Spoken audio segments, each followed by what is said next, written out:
नमस्कार दोस्तों, मैं परमिता फिर ले आई हूँ एक और नई कहानी। कहानी का नाम है अपरिचित। लेखक मोहन राकेश। चलिए सुनते हैं पूरी कहानी। कोहरे की वजह से खिड़कियों के शीशे धुंधले पड़ गए थे। गाड़ी 40 की रफ्तार से सुनसान अंधेरे को चीरती चली जा रही थी। खिड़की से सिर सटाकर भी बाहर कुछ दिखाई नहीं देता। फिर भी मैं देखने की कोशिश कर रहा था।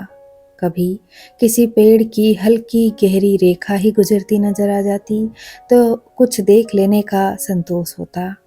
मन को उलझाए रखने के लिए इतना ही काफी था। आंखों में जरा नींद नहीं थी। गाड़ी को जाने कितने देर बाद कहीं जाकर रुकना था। जब और कुछ दिखाई ना देता तो अपना प्रतिबिंब तो कम से कम देखा ही जा सकता था। अपने प्रतिबिंब के अलावा और भी कई प्रतिबिंब थे। ऊपर के बर्थ पर सोए व्यक्ति का प्रतिबिंब अजीब बेबसी के साथ हिल रहा था। सामने की बर्थ पर बैठी स्त्री का प्रतिबिंब बहुत उदास था। उसकी भारी पलकें पल भर के लिए ऊपर उठती फिर झुक जाती। आकृतियों के अलावा कई बार नई नई आवाजें ध्यान बटा देती, जिनसे पता चलता कि गाड़ी पुल पर से जा रही है या मकानों की कतार के पास से गुजर रही है। बीच में सहसा इंजन की चीख सुनाई दे जाती, जिससे अंधेरा और एकांत और गहरे महसूस होने लगते। मैंने घड़ी में वक्त देखा, 11:15 बजे थे। सामने बैठी स्त्री की आंखें बहुत सुनसान थी। बीच बीच में उनमें एक लहर सी उठती और विलीन हो जाती।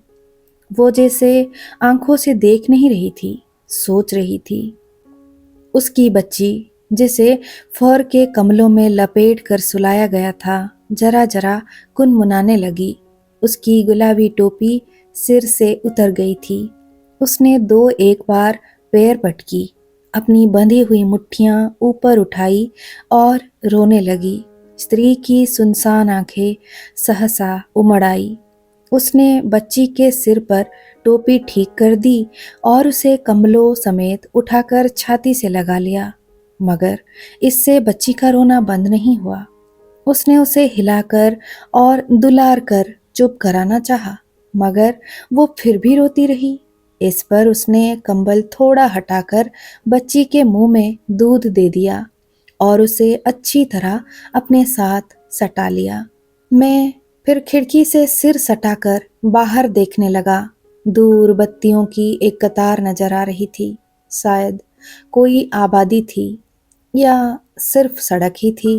गाड़ी तेज रफ्तार से चल रही थी और इंजन बहुत पास होने से कोहरे के साथ धुआं भी खिड़की के शीशों पर जमता जा रहा था। आबादी या सड़क, जो भी वो थी, अब धीरे धीरे पीछे जा रही थी। शीशे में दिखाई देते प्रतिबिंब पहले से गहरे हो गए थे। स्त्री की आंखें मुंद गई थी और ऊपर लेटे व्यक्ति की बाह जोर जोर से हिल रही थी। शीशे पर मेरी सांस के फैलने से प्रतिबिंब और धुंधले हो गए, यहाँ तक कि धीरे धीरे सब प्रतिबिंब अदृश्य हो गए।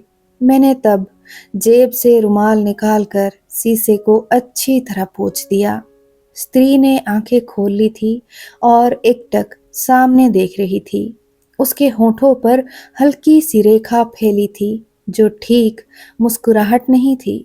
मुस्कुराहट से बहुत कम व्यक्त उस रेखा में कहीं गंभीरता भी थी और अवसाद भी, जैसे वो अनायास उभर आई किसी स्मृति की रेखा थी। उसके माथे पर हल्की सी सिकुड़न पड़ गई थी। बच्ची जल्दी ही दूध से हट गई। उसने सिर उठाकर अपना बिना दांत का मुंह खोल दिया और किलकारी भरती हुई माँ की छाती पर मुट्ठियों से चोट करने लगी। दूसरी तरफ से आती एक गाड़ी तेज रफ्तार में पास से गुजरी तो वो जरा सहम गई, मगर गाड़ी के निकलते ही और भी मुंह खोलकर किलकारी भरने लगी। बच्ची का चेहरा गदराया हुआ था और उसकी टोपी के नीचे से भूरे रंग के हल्के हल्के बाल नजर आ रहे थे। उसकी नाक जरा छोटी थी, पर आंखें माँ की ही तरह गहरी और फैली हुई थी। माँ के गाल और कपड़े नोचकर उसकी आंखें मेरी तरफ घूम गई और वो बाहें हवा में पटकती हुई मुझे अपनी किलकारियों का निशाना बनाने लगी। स्त्री की पलकें उठी और उसकी उदास आंखें क्षण भर मेरी आंखों से मिली रही। मुझे उस क्षण भर के लिए लगा कि मैं एक ऐसे क्षितिज को देख रहा हूँ जिसमें गहरी सांझ के सभी हल्के गहरे रंग झिलमिला रहे हैं और जिसका दृश्यपट क्षण के हर सौबे हिस्से में बदलता जा रहा है। बच्ची मेरी तरफ देखकर बहुत हाथ पटक रही थी, इसीलिए मैंने अपने हाथ उसकी तरफ बढ़ा दिया और कहा, आ बेटे आ। मेरे हाथ पास आ जाने से बच्ची के हाथों का हिलना बंद हो गया और उसके होंठ रुआंसे हो गए। स्त्री ने बच्ची के होठों को अपने होठों से छुआ और कहा, जा बिट्टू, जाएगी उनके पास। लेकिन बिट्टू के होंठ और रुआंसे हो गए और वो माँ के साथ सट गई। गैर आदमी से डरती है, मैंने मुस्कुराकर कहा और हाथ हटा लिया। स्त्री के होठ भींच गए और माथे की खाल में थोड़ा खिंचाव आ गया। उसकी आंखें जैसे अतीत में चली गई, फिर सहसा वहां से लौट आई और वो बोली, नहीं, डरती नहीं। इसे दरअसल आदत नहीं है। ये आज तक या तो मेरे हाथों में रही है या नौकरानी के। और वो उसके सिर पर झुक गई। बच्ची उसके साथ सटकर आंखें झपकने लगी। महिला उसे हिलाती हुई थपकियां देने लगी। बच्ची ने आंखें मूंद ली। महिला उसकी तरफ देखती हुई जैसे चूमने के लिए होठ बढ़ाए उसे थपकियां देती रही। फिर एकाएक उसने झुककर उसे चूम लिया। बहुत अच्छी है हमारी बिट्टू, झट से सो जाती है, ये उसने जैसे अपने से कहा और मेरी तरफ देखा। उसकी आंखों में एक उदास सा उत्साह भर रहा था। कितनी बड़ी है ये बच्ची? मैंने पूछा। 10 दिन बाद पूरे 4 महीने की हो जाएगी, वो बोली। पर देखने में अभी उससे छोटी लगती है, नहीं? मैंने आंखों से उसकी बात का समर्थन किया। उसके चेहरे में एक अपनी सी सहजता थी। मैंने सोई हुई बच्ची के गाल को जरा सा सहला दिया। स्त्री का चेहरा और भावपूर्ण हो गया। लगता है आपको बच्चों से बहुत प्यार है, वो बोली। आपके कितने बच्चे हैं? मेरी आंखें उसके चेहरे से हट गई। बिजली की बत्ती के पास एक कीड़ा उड़ रहा था। मेरे? मैंने मुस्कुराने की कोशिश करते हुए कहा, अभी तो कोई नहीं है, मगर मतलब ब्याह हुआ है, अभी बच्चे बच्चे हुए नहीं। वो मुस्कुराई। आप मर्द लोग तो बच्चों से बचे रहना ही चाहते हैं ना? मैंने होठ सिकोड़ लिया और कहा, नहीं, ये बात नहीं। हमारे ये तो बच्चे को छूते भी नहीं। वो बोली, कभी 2 मिनट के लिए भी उठाना पड़ जाए तो झल्लाने लगते हैं। अब तो खैर वे इस मुसीबत से छूटकर बाहर ही चले गए हैं। और सहसा उसकी आंखें छलछला आई। रुलाई की वजह से उसके होंठ बिल्कुल उस बच्ची जैसे हो गए थे। फिर सहसा उसके होठों पर मुस्कुराहट लौट आई, जैसा अक्सर सोए हुए बच्चों के साथ होता है। उसने आंखें छपक कर अपने को सहेज लिया और बोली, वे डॉक्टरेट के लिए इंग्लैंड गए हैं ना? मैं उन्हें बंबई में जहाज पर चढ़ाकर आ रही हूँ। वैसे 6-8 महीने की ही बात है, फिर मैं भी उनके पास चली जाऊंगी। फिर उसने ऐसी नज़र से मुझे देखा जैसे उसे शिकायत हो कि मैंने उसकी इतनी व्यक्तिगत बात उससे क्यों जान ली। आप बाद में अकेली जाएंगी? मैंने पूछा। इससे तो आप अभी साथ चली जाती। उसके होठ सिकुड़ गए और आंखें फिर अंतर्मुख हो गई। वो कई पल अपने में डूबी रही और उसी भाव से बोली, साथ तो नहीं जा सकती थी क्योंकि अकेले उनके जाने की भी सुविधा नहीं थी, लेकिन उनको मैंने किसी तरह भेज दिया है। चाहती थी कि उनकी कोई तो चाह मुझसे पूरी हो जाए। दिसी की बाहर जाने की बहुत इच्छा थी अब 6-8 महीने में अपनी तनख्वाह में से कुछ पैसा बचाऊंगी और थोड़ा बहुत कहीं से उधार लेकर अपने जाने का इंतजाम करूंगी।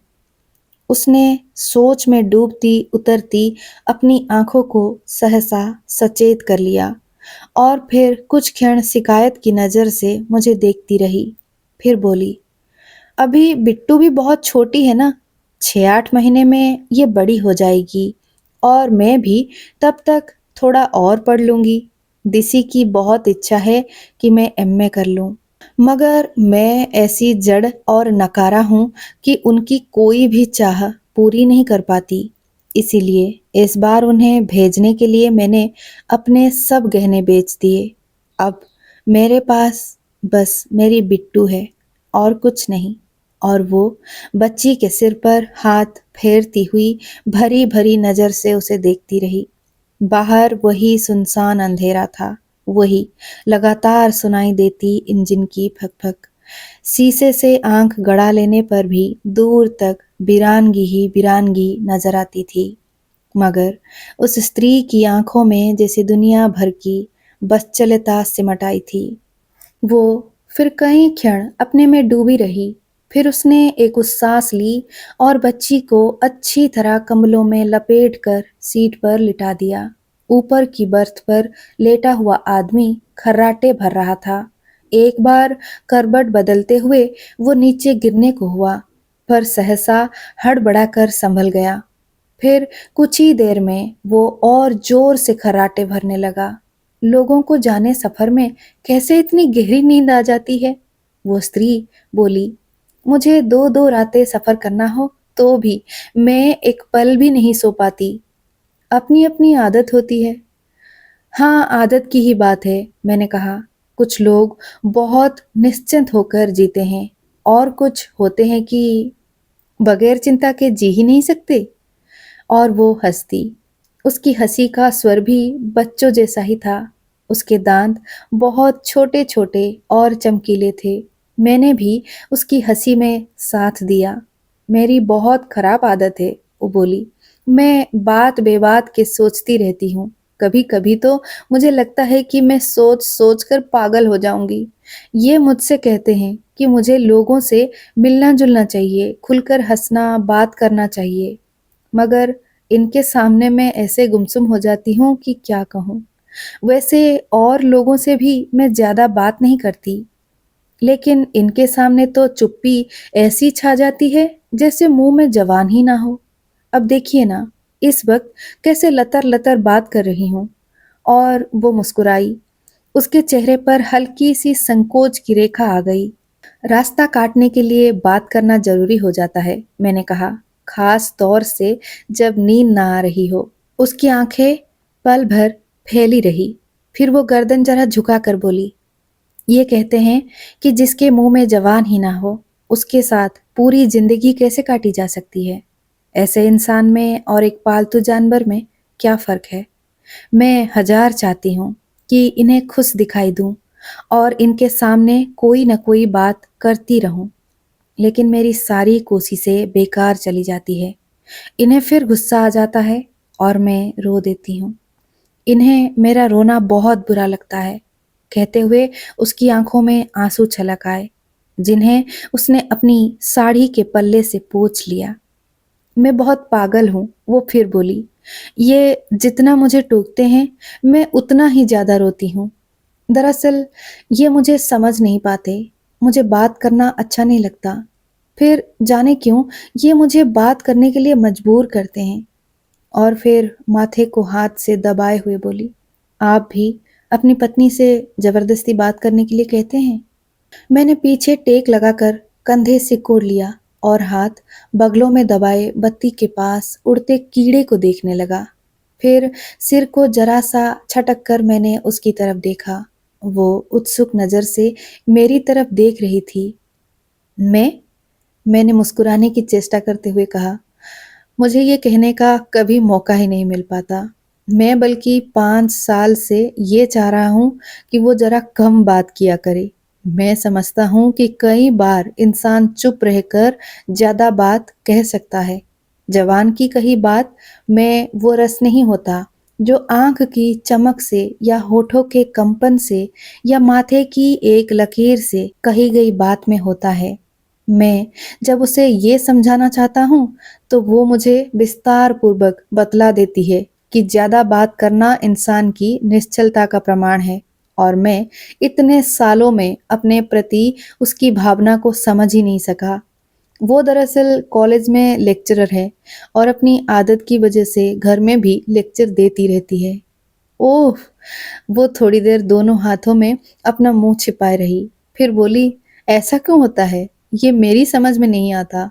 मुझे डीसी से यही शिकायत है कि वे मेरी बात समझ नहीं पाते।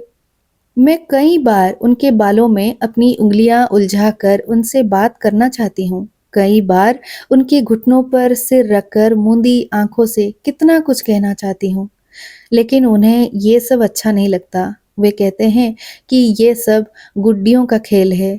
उनकी पत्नी जो जीता जागता इंसान होना चाहिए, और मैं इंसान बनने की बहुत कोशिश करती हूँ, लेकिन नहीं बन पाती, कभी नहीं बन पाती। इन्हें मेरी कोई आदत अच्छी नहीं लगती। मेरा मन होता है कि चांदनी रात में खेतों में घूमूं या नदी में पैर डालकर घंटों बैठी रहूं, मगर ये कहते हैं कि ये सब आइडल मन की वृत्तियां हैं। उन्हें क्लब, संगीत सभाएं और डिनर पार्टियां अच्छी लगती है। मैं इनके साथ वहां जाती हूँ तो मेरा दम घुटने लगता है। मुझे वहां जरा अपनापन महसूस नहीं होता। ये कहते हैं कि तू पिछले जन्म में मेंढकी थी, जो तुझे क्लब में बैठने की बजाय खेतों में मेंढकों के आवाजें सुनना ज्यादा अच्छा लगता है। मैं कहती हूँ कि मैं इस जन्म में भी मेंढकी हूँ। मुझे बारिश में भीगना बहुत अच्छा लगता है, और भीगकर मेरा मन कुछ न कुछ गुनगुनाने को कहने लगता है। हालांकि मुझे गाना नहीं आता। मुझे क्लब में सिगरेट के धुएं में घुटकर बैठे रहना नहीं अच्छा लगता। वहां मेरे प्राण गले को आने लगते हैं।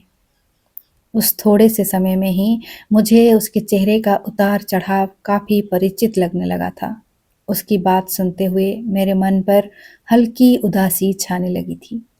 हालांकि मैं जानता था कि वो कोई भी बात मुझसे नहीं कह रही, वो अपने से बात करना चाहती है, और मेरी मौजूदगी उसके लिए सिर्फ एक बहाना है। मेरी उदासी भी उसके लिए ना होकर अपने लिए थी, क्योंकि बात उससे करते हुए भी मुख्य रूप से मैं सोच अपने विषय में रहा था। मैं 5 साल से मंजिल दर मंजिल विवाहित जीवन से गुजरता आ रहा था, रोज यही सोचते हुए कि शायद आने वाला कल जिंदगी के इस ढांचे को बदल देगा। सतह पर हर चीज ठीक थी, कहीं कुछ गलत नहीं था, मगर सतह से नीचे जीवन कितनी कितनी उलझनों और गांठों से भरा था। मैंने विवाह के पहले दिनों में ही जान लिया था कि नलिनी मुझसे विवाह करके सुखी नहीं हो सकी, क्योंकि मैं उसकी कोई भी महत्वाकांक्षाएं पूरी करने में सहायक नहीं हो सकता। वो एक भरा पूरा घर चाहती थी जिसमें उसका शासन हो, और ऐसा सामाजिक जीवन जिसमें उसे महत्व का दर्जा प्राप्त हो। वो अपने से स्वतंत्र अपने पति के मानसिक जीवन की कल्पना नहीं करती थी। उसे मेरी भटकने की वृत्ति और साधारण का मोह मानसिक विकृतियां लगती थी, जिन्हें वो अपने अधिक स्वस्थ जीवन दर्शन से दूर करना चाहती थी। उसने इस विश्वास के साथ जीवन आरंभ किया था कि वो मेरी त्रुटियों की क्षतिपूर्ति करती हुई बहुत शीघ्र मुझे सामाजिक दृष्टि से सफल व्यक्ति बनने की दिशा में ले जाएगी। उसकी दृष्टि में ये मेरे संस्कारों का दोष था, जो मैं इतना अंतर्मुख रहता था और इधर उधर मिलजुल कर आगे बढ़ने का प्रयत्न नहीं करता था। वो इस परिस्थिति को सुधारना चाहती थी, पर परिस्थिति सुधरने की जगह बिगड़ती गई थी। वो जो कुछ चाहती थी वो मैं नहीं कर पाता था, और जो कुछ मैं चाहता था वो उससे नहीं होता था। इससे हम में अक्सर चकचक होने लगती थी, और कई बार दीवारों से सिर टकराने की नौबत आ जाती थी। मगर ये सब हो चुकने पर नलिनी बहुत जल्दी स्वस्थ हो जाती थी, और उसे फिर मुझसे ये शिकायत होती थी कि मैं दो दो दिन अपने को उन साधारण घटनाओं के प्रभाव से मुक्त क्यों नहीं कर पाता? मगर मैं 2-2 दिन क्या, कभी उन घटनाओं के प्रभाव से मुक्त नहीं हो पाता था और रात को जब वो सो जाती थी, तो घंटों तकिए में मुँह छिपाए कराहता रहता था। नलिनी आपसी झगड़े को उतना अस्वाभाविक नहीं समझती थी, जितना मेरे रात भर जागने को, और उसके लिए मुझे नॉर्ब टॉनिक लेने की सलाह दिया करती थी। विवाह के पहले 2 वर्ष इसी तरह बीते थे और इसके बाद हम अलग-अलग जगह काम करने लगे थे। हालांकि समस्या ज्यों की त्यों बनी रही और जब भी हम इकट्ठे होते, वही पुरानी जिंदगी लौट आती थी। फिर भी नलिनी का ये विश्वास अभी तक कम नहीं हुआ था कि कभी न कभी मेरे सामाजिक संस्कारों का उदय होगा और तब हम साथ रहकर सुखी विवाहित जीवन व्यतीत कर सकेंगे। आप कुछ सोच रहे हैं? उस स्त्री ने अपनी बच्ची के सिर पर हाथ फेरते हुए पूछा। मैंने सहसा अपने को सहेजा और कहा, हाँ, मैं आप ही की बात को लेकर सोच रहा था। कुछ लोग होते हैं जिनसे दिखावटी शिष्टाचार आसानी से नहीं ओढ़ा जाता। आप भी शायद उन्हीं लोगों में से हैं। मैं नहीं जानती, वो बोली, मगर इतना जानती हूँ कि मैं बहुत से परिचित लोगों के बीच अपने को अपरिचित, बेगाना और अनमेल अनुभव करती हूँ। मुझे लगता है कि मुझ में ही कुछ कमी है। मैं इतनी बड़ी होकर भी वो कुछ नहीं जान समझ पाई जो लोग छुटपन में ही सीख जाते हैं। किसी का कहना है कि मैं सामाजिक दृष्टि से बिल्कुल मिसफिट हूँ। आप भी यही समझती हैं? मैंने पूछा। कभी समझती हूँ, कभी नहीं समझती, वो बोली। एक खास तरह के समाज में मैं जरूर अपने को मिसफिट अनुभव करती हूँ, मगर कुछ ऐसे लोग भी हैं जिनके बीच जाकर मुझे बहुत अच्छा लगता है। ब्याह से पहले मैं 2-1 बार कॉलेज की पार्टियों के साथ पहाड़ों पर घूमने के लिए गई थी। वहाँ सब लोगों को मुझसे यही शिकायत होती थी कि मैं जहाँ बैठ जाती हूँ, वहीं की हो रहती हूँ। मुझे पहाड़ी बच्चे बहुत अच्छे लगते हैं। मैं उनके घर के लोगों से भी बहुत जल्दी दोस्ती कर लेती हूँ। एक पहाड़ी परिवार की मुझे आज तक याद है। उस परिवार के बच्चे मुझसे इतना घुल-मिल गए थे कि बड़ी मुश्किल से उन्हें छोड़कर वहाँ से चल पाई थी। मैं कुल 2 घंटे उनके पास रही थी। 2 घंटों में मैंने उन्हें नहलाया भी, धुलाया भी और उनके साथ खेलती भी रही। बहुत ही अच्छे बच्चे थे वे। हाय! उनके चेहरे इतने लाल थे कि क्या कहूँ। मैंने उनकी माँ से कहा कि वो अपने छोटे लड़के किशन को मेरे साथ भेज दे। वो हंसकर बोली कि तुम सभी को ले जाओ, यहाँ कौन इनके लिए मोती रखे हैं। यहाँ तो 2 साल में इनकी हड्डियाँ निकल आएगी, वहाँ खा पी कर अच्छे से तो रहेंगे। मुझे उसकी बात सुनकर रुलाई आने को हुई। मैं अकेली होती तो शायद कई दिनों के लिए उन लोगों के पास रह जाती। ऐसे लोगों में जाकर मुझे बहुत अच्छा लगता है। अब तो आपको भी लग रहा होगा कि मैं कितनी अजीब हूँ। ये कहा करते हैं कि मुझे किसी अच्छे मनोविद से अपना विश्लेषण कराना चाहिए, नहीं तो किसी दिन मैं पागल होकर पहाड़ों पर भटकती फिरूंगी। ये तो अपनी-अपनी बनावट की बात है, मैंने कहा। मुझे खुद आदिम संस्कारों के लोगों के बीच रहना बहुत अच्छा लगता है। मैं आज तक एक जगह घर बनाकर नहीं रह सका और ना ही आशा है कि कभी रह सकूंगा। मुझे अपनी जिंदगी की जो रात सबसे ज्यादा याद आती है, वो रात मैंने पहाड़ी गुज्जरों के एक बस्ती में बिताई थी। उस रात उस बस्ती में एक ब्याह था, इसीलिए सारी रात वे लोग शराब पीते और नाचते गाते रहे। मुझे बहुत हैरानी हुई जब मुझे बताया गया कि वही गुज्जर 10-10 रुपए के लिए आदमी का खून भी कर देते हैं। आपको सचमुच इस तरह की जिंदगी अच्छी लगती है? उसने कुछ आश्चर्य और अविश्वास के साथ पूछा। आपको शायद खुशी हो रही है कि पागल होने की उम्मीदवार आप अकेली ही नहीं है, मैंने मुस्कुराकर कहा। वो भी मुस्कुराई। उसकी आंखें सहसा भावनापूर्ण हो उठी। उस क्षण के लिए मुझे उन आंखों में न जाने कितना कुछ दिखाई दिया। करुणा, क्षोभ, ममता, आर्द्रता, ग्लानि, भय, असमंजस और स्नेह। उसके होंठ कुछ कहने के लिए कांपे, लेकिन कांप कर ही रह गए। मैं भी चुपचाप उसे देखता रहा। कुछ क्षणों के लिए मुझे महसूस हुआ कि मेरा दिमाग बिल्कुल खाली है और मुझे पता नहीं कि मैं क्या कर रहा हूँ और आगे क्या कहना चाहता था। सहसा उसकी आंखों में फिर वही सूनापन भरने लगा और क्षण भर में ही वो इतना बढ़ गया कि मैंने उसकी तरफ से आंखें हटा ली। बत्ती के पास उड़ता कीड़ा उसके साथ सटकर झुलस गया था। बच्ची नींद में मुस्कुरा रही थी। खिड़की के शीशे पर इतनी धुंध जम गई थी कि उसमें अपना चेहरा भी दिखाई नहीं देता था। गाड़ी की रफ्तार धीमी हो रही थी। कोई स्टेशन आ रहा था। दो एक बत्तियां तेजी से निकल गई। मैंने खिड़की का शीशा उठा दिया।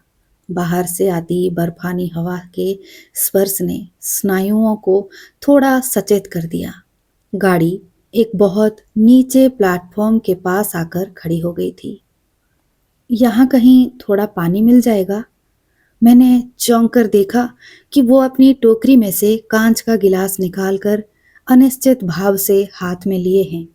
उसके चेहरे की रेखाएं पहले से गहरी हो गई थी। पानी आपको पीने के लिए चाहिए? मैंने पूछा। हाँ, कूला करूंगी और पीऊंगी भी। न जाने क्यों होंठ कुछ चिपक से रहे हैं। बाहर इतनी ठंड है, फिर भी देखता हूँ अगर यहाँ कोई नलवल हो तो। मैंने गिलास उसके हाथ से ले लिया और जल्दी से प्लेटफॉर्म पर उतर गया। न जाने कैसा मनहूस स्टेशन था कि कहीं भी कोई इंसान नजर नहीं आ रहा था। प्लेटफॉर्म पर पहुंचते ही हवा के झोंकों से हाथ पैर सुन्न होने लगे। मैंने कोट के कॉलर ऊंचे कर लिए। प्लेटफॉर्म के जंगल के बाहर से फैलकर ऊपर आए दो एक पेड़ हवा में सरसरा रहे थे। इंजन के भाप छोड़ने में लंबी सू की आवाज सुनाई दे रही थी। शायद वहां गाड़ी सिग्नल ना मिलने की वजह से रुक गई थी। दूर कई डिब्बे पीछे एक नल दिखाई दिया तो मैं तेजी से उस तरफ चल दिया। ईंटों के प्लेटफॉर्म पर अपने जूते का शब्द मुझे बहुत अजीब सा लगा। मैंने चलते चलते गाड़ी की तरफ देखा। किसी खिड़की से कोई चेहरा बाहर नहीं झांक रहा था। मैं नल के पास जाकर गिलास में पानी भरने लगा। तभी हल्की सी सीटी देकर गाड़ी एक झटके के साथ चल पड़ी। मैं भरा हुआ पानी का गिलास लिए अपने डिब्बे की तरफ दौड़ा। दौड़ते हुए मुझे लगा कि मैं उस डिब्बे तक नहीं पहुंच पाऊंगा और सर्दी में उस अंधेरे और सुनसान प्लेटफॉर्म पर ही मुझे बिना सामान के रात बितानी होगी। ये सोचकर मैं और तेज दौड़ने लगा। किसी तरह अपने डिब्बे के बराबर पहुंच गया। दरवाजा खुला था और वो दरवाजे के पास खड़ी थी। उसने हाथ बढ़ाकर गिलास मुझसे ले लिया। फुटबोर्ड पर चढ़ते हुए एक बार मेरा पैर जरा सा फिसला, मगर अगले ही क्षण मैं स्थिर होकर खड़ा हो गया। इंजन तेज होने की कोशिश में हल्के हल्के झटके दे रहा था और ईंटों के प्लेटफॉर्म की जगह अब नीचे अस्पष्ट गहराई दिखाई देने लगी थी। अंदर आ जाइए। उसके ये शब्द सुनकर मुझे एहसास हुआ कि मुझे फुटबोर्ड से आगे भी कहीं जाना है। डिब्बे के अंदर कदम रखा तो मेरे घुटने जरा जरा कांप रहे थे। अपनी जगह पर आकर मैंने टांगे सीधी करके पीछे टेक लगा ली।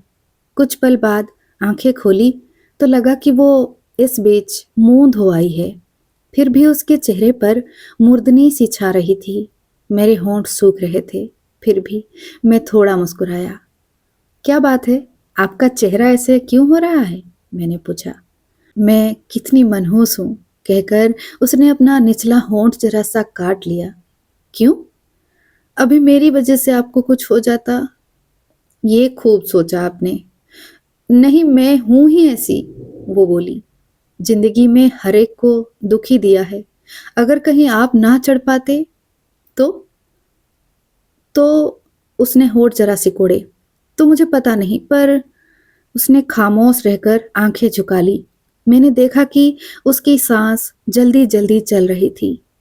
महसूस किया कि वास्तविक संकट की अपेक्षा कल्पना का संकट कितना बड़ा और खतरनाक होता है। शीशा उठा रहने से खिड़की से ठंडी हवा आ रही थी। मैंने खींचकर शीशा नीचे कर दिया।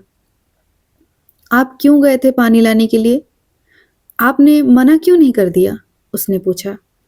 उसके पूछने के लहजे से मुझे हंसी आ गई। आप ही ने तो कहा था, मैं बोला। मैं तो मूर्ख हूं, कुछ भी कह देती हूं। आपको तो सोचना चाहिए था। अच्छा, मैं अपनी गलती मान लेता हूं। इससे उसके मुरझाए होठों पर भी मुस्कुराहट आ गई। आप भी कहेंगे कैसी लड़की है, उसने आंतरिक भाव से कहा। सच कहती हूँ, मुझे जरा अकल नहीं है। इतनी बड़ी हो गई हूं पर अकल रत्ती भर भी नहीं है, सच। मैं फिर हंस दिया। आप हंस क्यों रहे हैं? उसके स्वर में फिर शिकायत का स्पर्श आ गया। मुझे हंसने की आदत है, मैंने कहा। हंसना अच्छी आदत नहीं है। मुझे इस पर फिर हंसी आ गई। वो शिकायत भरी नजर से मुझे देखती रही। गाड़ी की रफ्तार फिर तेज हो रही थी। ऊपर की बर्थ पर लेटा आदमी सहसा हड़बड़ाकर उठ बैठा और जोर जोर से खांसने लगा। खांसी का दौरा शांत होने पर उसने कुछ पल छाती को हाथ में दबाए रखा। फिर भारी आवाज में पूछा, क्या वजह है? 11:15, मैंने उसकी तरफ देखकर उत्तर दिया। कुल 11:15? उसने निराश स्वर में कहा और फिर लेट गया। कुछ ही देर में वो फिर खर्राटे भरने लगा। आप भी थोड़ी देर सो जाइए। वो पीछे टेक लगाए शायद कुछ सोच रही थी या केवल देख रही थी। आपको नींद आ रही है, आप सो जाइए, मैंने कहा। मैंने आपसे कहा था ना, मुझे गाड़ी में नींद नहीं आती। आप सो जाइए। मैंने लेट कर कंबल ले लिया। मेरी आंखें देर तक ऊपर की बत्ती को देखती रही, जिसके साथ झुलसा हुआ कीड़ा चिपक कर रह गया था। रजाई भी ले लीजिए, काफी ठंड है, उसने कहा। नहीं, अभी जरूरत नहीं है। मैं बहुत से गर्म कपड़े पहने हूं। ले लीजिए, नहीं बाद में ठिठुरते रहिएगा। नहीं, ठिठुरूंगा नहीं, मैंने कंबल गले तक लपेटते हुए कहा। और थोड़ी थोड़ी ठंड महसूस होती रहे तो अच्छा लगता है। बत्ती बुझा दूं? कुछ देर बाद उसने पूछा। नहीं, रहने दीजिए। नहीं, बुझा देती हूँ, ठीक से सो जाइए। और उसने उठकर बत्ती बुझा दी। मैं काफी देर अंधेरे में छत की तरफ देखता रहा। फिर मुझे नींद आने लगी। शायद रात आधी से ज्यादा बीत चुकी थी जब इंजन के भोंपू की आवाज से मेरी नींद खुली। वो आवाज कुछ ऐसी भारी थी कि मेरे सारे शरीर में एक झुरझुरी सी भर आई। पिछले किसी स्टेशन पर इंजन बदल गया था। गाड़ी धीरे धीरे चलने लगा तो मैंने सिर थोड़ा ऊंचा उठाया। सामने की सीट खाली थी। वो स्त्री न जाने किस स्टेशन पर उतर गई थी। इसी स्टेशन पर ना उतरी हो, ये सोचकर मैंने खिड़की का शीशा उठा दिया और बाहर देखा। प्लेटफॉर्म बहुत पीछे रह गया था और बत्तियों की कतार के सिवा कुछ साफ दिखाई नहीं दे रहा था। मैंने शीशा फिर नीचे खींच लिया। अंदर की बत्ती अभी भी बुझी हुई थी।